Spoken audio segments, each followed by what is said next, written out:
All right. Good morning, Honors Physics, and welcome to your 9 a.m. Zoom session. We are going to do some notes today about lenses, but first I kind of wanted to give you an idea about a couple more graded assignments, just so you know what to expect. We do have a Master in Physics today. That'll go in the grade book. We also have a lab we're going to do on Thursday. So that lab will be about lenses, and it'll be really similar to the mirror lab you guys did. It's going to be using that same app, but you know how it originally starts off as a lens and then you got to switch it to a mirror? So now this time you just get to use it as a lens. And the reason for all these labs, besides the fact that we're a lab class, is we want to have ways of giving you feedback before we do our next summative. So we are going to do a refraction summative, and that will probably take place next Thursday. Okay, so today we have notes. Thursday we have a lab. Next Tuesday we'll do kind of notes review, and then next Thursday will be our summative. We're going to try to post it through the discussion board this time, kind of in a similar format, but rather than emailing it back to us, you'll upload your note file to a discussion board, so that we can have them all together in one place and give better feedback that way rather than lots of emails. So then after that, what we are working on for you guys is an optional summative assignment. So after you get your feedback on your labs, after you get your feedback on your refraction summative, if your grade's still super close after your grade recovery, we're going to give you the chance to do one last summative assignment. And so everybody doesn't have to do it. You can choose to do it or not. And it'll be a 15-point summative assignment. And that 15 points will be like kind of a Google Slides, PowerPoint, whatever presentation of how physics relates to your life. And so we have a rubric for it, and we'll explain it all out, and we'll tell you everything. We need pictures of you doing things, and we need you to explain it. You'll kind of host your own little Zoom session and record it and post that to Schoology, and then you'll comment on each other's presentation. So that would be something that after we have graded all of your refraction stuff, you can look at your grade and say, I want one more chance to change it, or I'm happy. And so with that optional summative assignment, that's just going to give people that one last thing that they could do if they need it. Questions on, oh, and this last refraction summative, it's going to be worth maybe a few more points than the last one. It's going to cover both labs. So the lab we did last week and the lab we're doing this week. So both of those things you want to look at your feedback on before you do this one. Does anybody have questions right now before I start like moving towards notes on lenses? Is the summative going to be in the same format as it was last time? You meaning like you'll tell us when you're ready and we'll post it type of deal? Yes. So we're working on how to push that out through the discussion board. So maybe we'll email it to you, and then instead of replying to us, you'll post it to the discussion board. Mr. Carnduff and I are in the process of finding the best way of streamlining it, because we liked that you guys were getting it when you wanted it and had kind of that time frame to do it. It was just, we had about 300 emails that day, so it's a little rough for us. All right. So the answer is we will tell you for sure next week exactly how to send and receive that format once we have those. Any other questions? Sorry, that's like a non-answer for your question. We'll get back to you. Anybody else have anything you're dying to know before we start our lenses notes? All right, then I'm going to share my screen with you, and at any time, please feel free to ask a question or ask me to repeat something or clarify what I said if you weren't sure.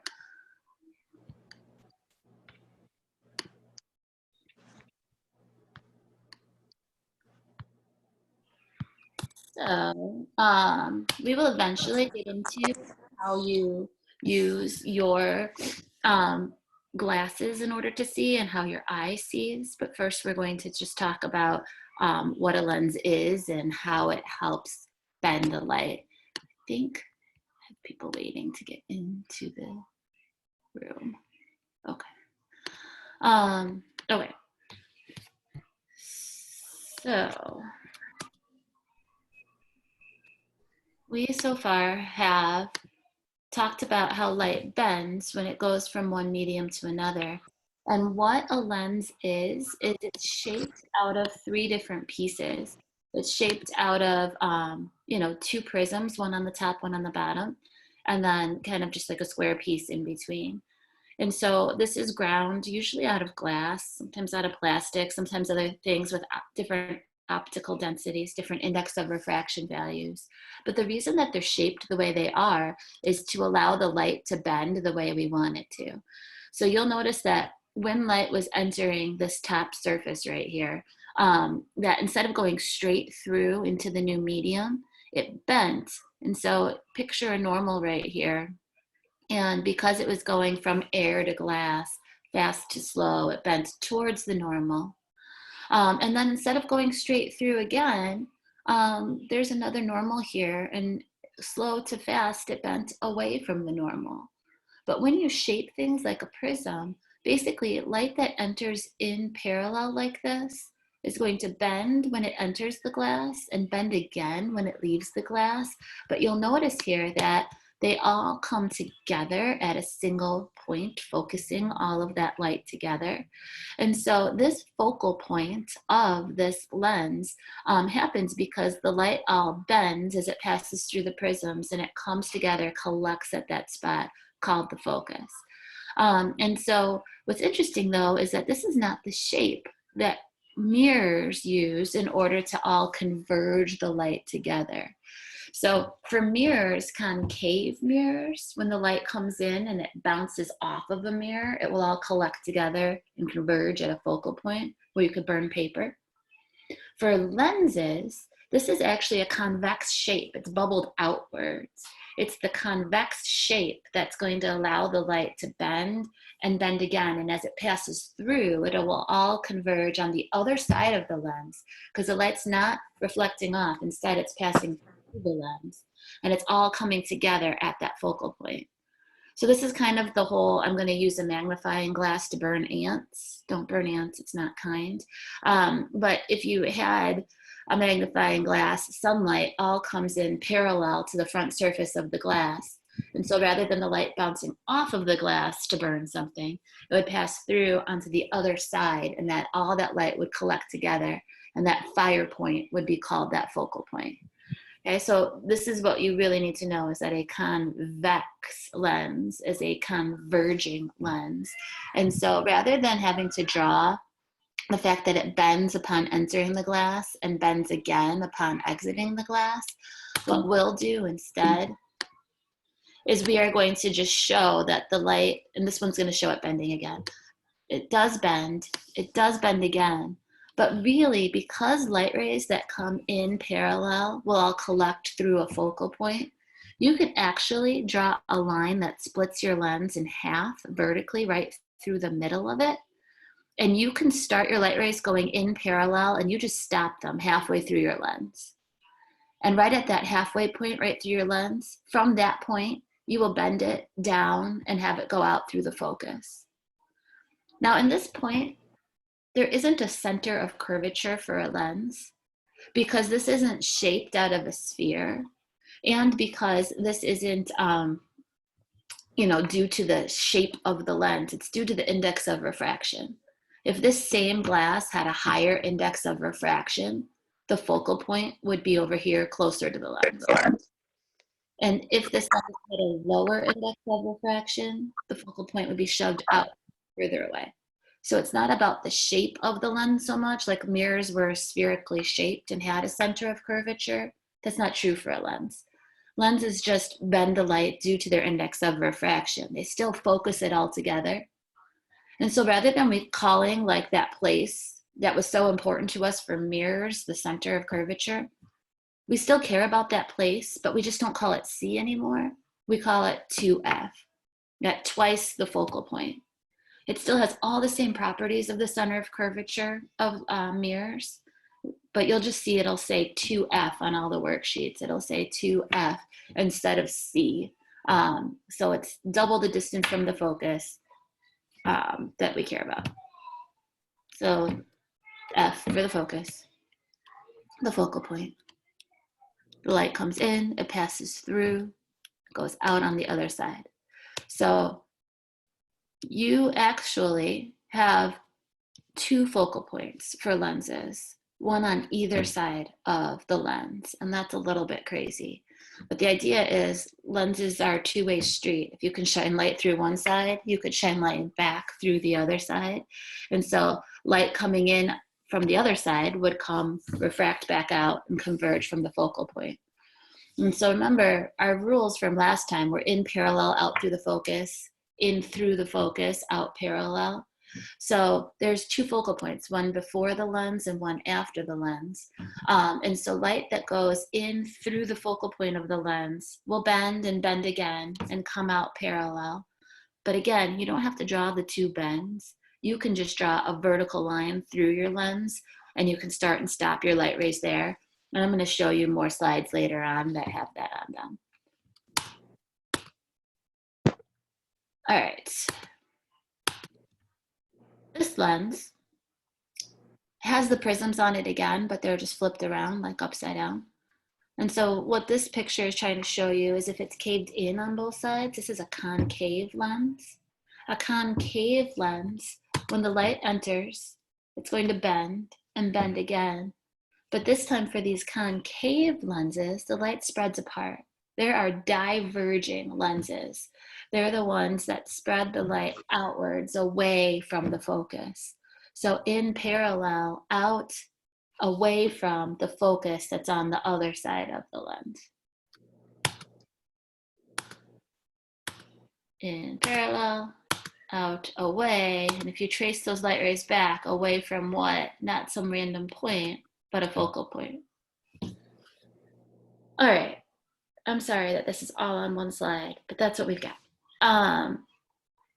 What I've got for you are the rules for these types of lenses. You'll notice that this top one that I just did for you, in parallel, out through the focus. Here's an amazing thing about how to draw these. I'm going to show you on the whiteboard for a second.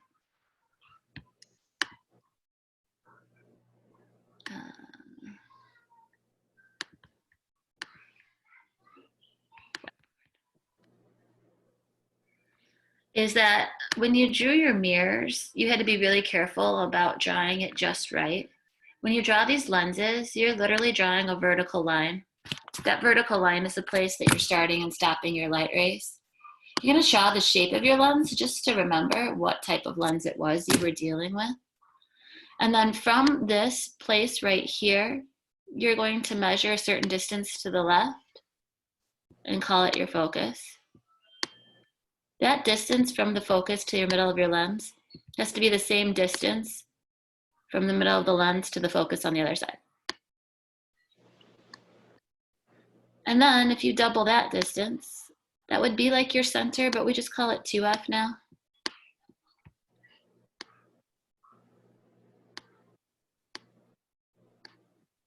Now when you go to draw your light rays, like the front surface of this lens doesn't really matter for you.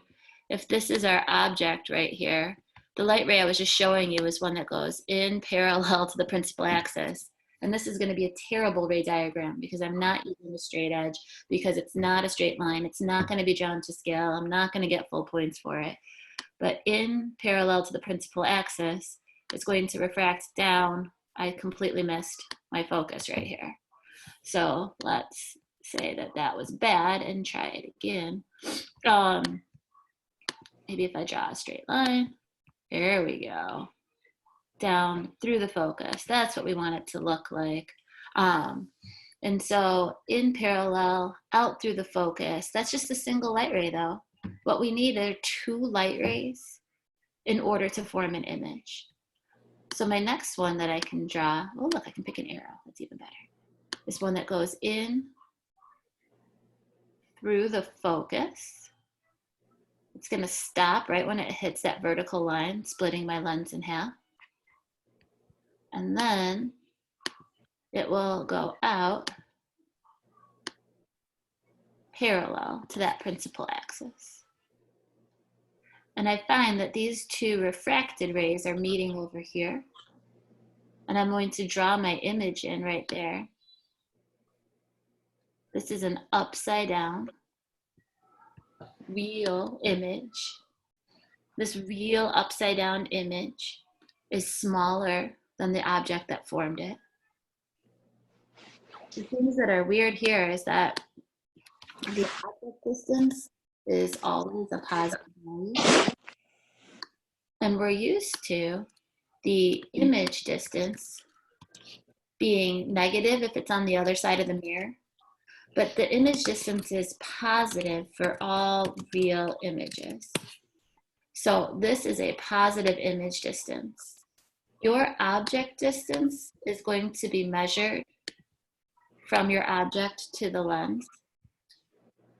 Your image distance is going to be measured from your image to the lens. It's just that they're all positive values unless you have to trace light rays backwards in order to form them. So only virtual images will have negative DI values. Real images will have positive image distances. This is an upside down real image. This is something that is actually projecting through your lens. Think of an overhead projector, a movie projector, something where there's a lens projecting an image onto a screen. Now, this is obviously super ugly, and so the goal here would be to show you a nice one on the screen, but I just wanted to show you how to draw it yourself in your notes so that you could try to match the screen. So my first ray roll was in parallel out through the focus. My second one was this bottom one, in through the focus, out parallel.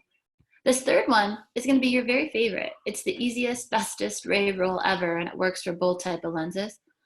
If you start a light ray at the top of the object and you line it up right into the middle of your lens, it will go straight through in a straight line path. So that used to be like the one where we would go into the vertex and reflect it off at the same angle. Now you can go right into the middle of the lens and just draw a straight line straight through. For these very thin lenses, if you hit it right in the middle, it doesn't refract, it just bends, it just goes straight through on that like flat side. Now for your concave lenses have in parallel out lined up away from the focus. But you can still do that straight through one, and you only need two. This one is the tricky one. People mess this one up sometimes. This one went in towards the other focus and out parallel. Now there's a reason I'm showing you these rules on the same slide. And the reason for that is, look at the convex converging lenses. Do you see how both the focal points have been used by crossing them out with a line? It went down through the focus. It went down through the focus. You crisscross through the focal point if it's a converging lens. But if it's a diverging lens, notice how the focal point is only used to line up your ray. Even here, this focal point is only used to line up your ray. But look at my focal points, they are untouched. I do not have any lines crossing through a focal point for a concave lens. They're just used for lining up my rays, but they don't actually get crossed off. All right, how we doing?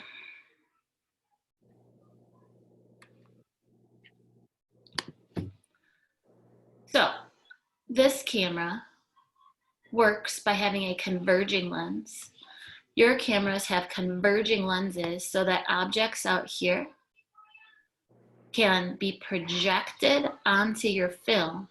And if that image is projected onto your film correctly, upside down, that image will be captured clearly. Sometimes you change where the lens is located in order to focus the image. You're trying to get those refracted rays to meet right onto your film. So a camera is a real life example of using a converging lens to form a real image projected, the light actually has to hit the film in order for the film to activate and capture your image. And so here's what a ray diagram looks like for a real image all put together, in parallel, out through the focus, in straight through, in through the focus, out parallel. You only need 2 out of those 3 rays, but they should all meet together at that same place.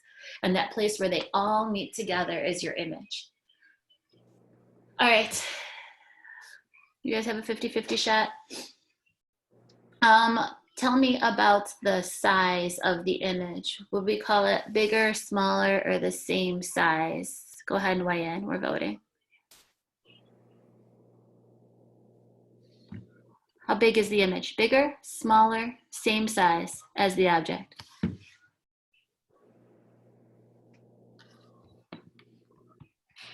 Bigger. Bigger is the right answer. Can anybody think of a time where we would want to project a bigger image onto a screen?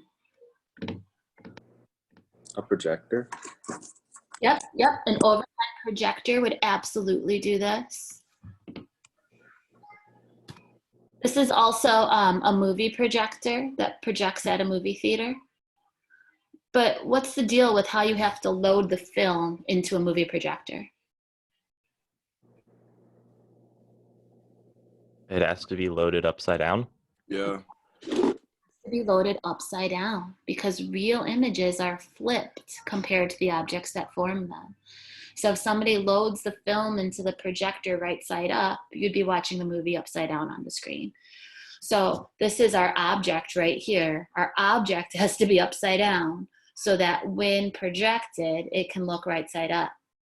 Now also, for a movie projector, you're going to place the film in between F and 2F because the film is small and you want the image to be large, right? We know that as the object moves further and further away, the image is smaller and smaller. When the object moves closer and closer to the lens, the image will grow larger and larger.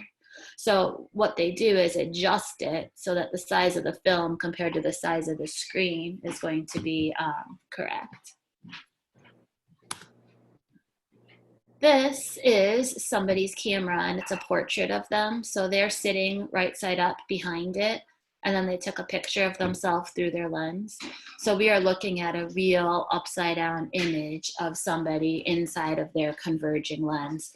I just thought it was a fun picture. This is also a real image. We can tell because his mouth is flipped upside down. And it's just kind of really weird and creepy, but that's, I think he just has a glass that he's holding up to his face. And so it's how we can make light play tricks. Virtual images are gonna be a little different. For your virtual image, we still go in parallel out through the focus. And you're gonna love that whole go straight through ray because you're done. But you could also line up a ray like it came from the focus on the left side and have it go out parallel. That's kind of the trickier one. I think the first 2 are easier. You only need 2. But when you trace back your refracted rays, you have to trace them back. Your refracted rays didn't all converge together and form a real image on a screen. Instead, you have to look through the glass in order to see it. All of these red refracted rays poke you in the eye and your eye traces them backwards through the lens. So a virtual image, this is the one that has the negative image distance. Negative because we had to trace those light rays back in order to see it. This negative image distance, virtual image, is still right side up and larger. This is an example of your magnifying glass. This is your magnifying glass that can burn ants. They can also flip things upside down. Can also project images onto a screen. But what this would look like in real life, are we ready for me to move to the next slide? Would be this. So the tape measure is the object. Here is the lens. And what we are viewing as this enlarged picture is a virtual right side up larger image. So the image exists on the same side of the lens as the object. That's a virtual image. If you have to look through the lens to see it, that's what makes it virtual. And so most times when you look through lenses at things, you're seeing a virtual image. Only if light is projecting out of the lens are you seeing a real image projected onto a screen. And it'll be upside down. Upside down is a good giveaway that it's a real image. That's another just magnified image of the kid's face. You can kind of see how big the kids are behind the magnifying glass. And so the virtual image is the enlarged portion of his face. All right, so what about the other lens? Great question. For these concave lenses, you can do the same thing that I was showing you before on the whiteboard.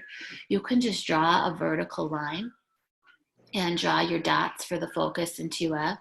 So make sure that you're measuring from the vertical line, the same distance to the left as you did to the right. And from the vertical line, double that over to get 2F. And for these diverging lenses, it's going to be very similar to your diverging mirrors. There's only one type of image they can form. You'll send that light ray in parallel and shoot it out diverging away from the focus. And then you can send a light ray right in through the middle. And then you could be done. You don't even have to draw this third one. The third one is the one everybody messes up, so I'd say skip it. But you could draw one in towards the other focus and out parallel. Notice none of these rays that passed through the lens meet over here because it's not a real image. We have to trace them backwards. That's what makes it a virtual image. And when we trace them backwards, how about that? It's virtual, it's right side up, it's smaller. This should remind you a lot of those convex mirrors, but it's a concave lens. Both of them diverge the light. Both of them can only form virtual, right side up, smaller images. This is a negative DI because you had to trace the light rays back.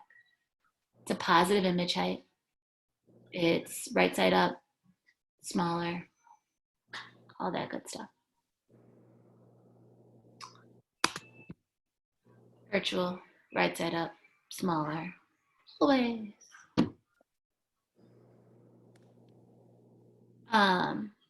Again, I think we already talked about the camera, but it's kind of just cool to see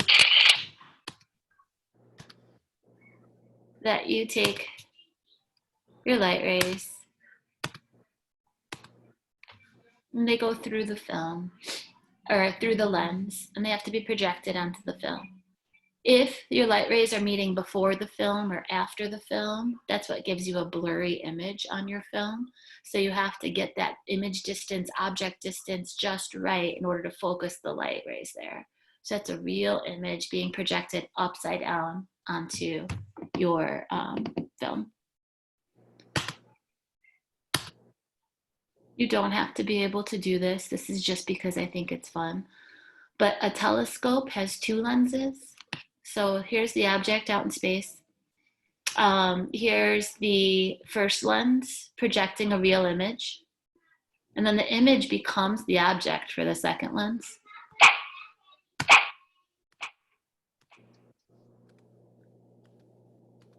And so then your eye traces it back and enlarges it and is able to see that as a virtual image.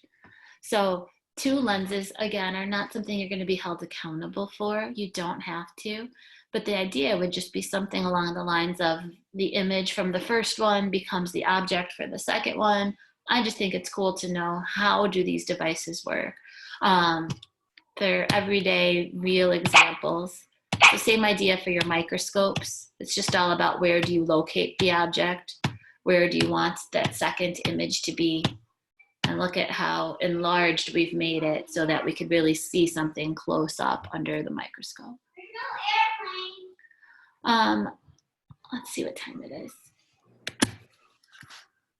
I'm gonna do just a super quick, how does your eye work? Because eyes are so fun. And next time we meet, because you'll have had time to process and think about it, we'll talk about glasses. But I just really think that your eye is cool. Inside your eye, you have a convex lens. And the back viewing portion of your eye is your retina.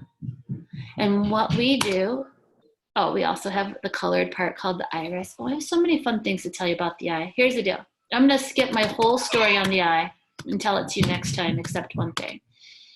I'm just showing you this idea that whatever we see in the world is projected onto the back of our eyeball as a real image upside down. And that information is sent to your optic nerve in your brain. And every single thing that we see upside down, your brain flips it so that you see it right side up. And there was a study done a long time ago where somebody wore goggles that made everything look upside down, like another set of lenses. And that because they wore them for long enough, their brain adjusted and flipped so it looked right side up. And when they took the goggles off, they saw the world all upside down again. Your brain's an amazing thing. Lenses are really cool. There's lots more fun things to tell you about it, but I feel like you should probably just have a little downtime and practice and breathing time. So remember the equations for mirrors? 1 over f equals 1 over di plus 1 over do. Same equation for lenses. Remember the magnification equation? Negative di over do equals the magnification. Hi over ho equals the magnification. Same exact equations for lenses. So you get to apply those same equations. The only thing that's weird is that convex lenses follow all the same rules as concave mirrors. You have to just flip that one word. You know what I'm saying? But because you've learned so well about mirrors, these lenses should just be a slight difference, but kind of something that you can handle. All right. Somebody go ahead and ask me a question, a clarification, something that we can do to make things make more sense for you. Can I ask you a clarification real quick? Please do. Okay, for the converging lens, was it like right side up or upside down? So for the concave divergent lens, they're always virtual, right side up, and smaller. So just like your convex mirrors could only form virtual, right side up, and smaller images, the concave lenses can only form virtual, right side up, and smaller images. Okay. And then the same rules even apply for the converging things, which means like anytime that the object's further away from the lens than the focus, you get a real image. And anytime the object is closer to the lens than the focus, you get a virtual image. And right exactly at the focus, you will get no image form, just parallel light beams coming out. So it's definitely nice to use your information from previous mirrors and attach it to these lenses. You'll have time to do, like today I have some diagram worksheets for you. I have some basic math worksheets to do, or practice problems on mastering physics. And then you'll do a whole lab with these lenses where I feel like that lab kind of helped people understand where's the object located, what type of image am I going to get. You'll do that on Thursday. Well, you'll get to practice it some more. Okay, thank you. Those connections, you're welcome. Anybody else have something they'd like to ask about or clarify? I mean, this is kind of about this, but the mastering physics thing isn't up yet. Okay, I'll tell Mr. Cardiff that he just needs to open that up for you guys, because I know that we were talking about it last night and he was like, oh yeah, I think I did it, but we'll make sure that he did. For my students, is it working? Nobody's tried. All right, well, we'll both go check our settings and make sure that it's working after this meeting. Means, thank you. You're welcome. If you guys have any questions, we have discussion boards posted, and then also you could always email us. So feel free to check in throughout the day if there's something that you need, and have an awesome day. Thank you very much. Have a good one. All right, thanks. You too. Bye, everybody. Thank you. Have a nice day. Thank you. Bye-bye.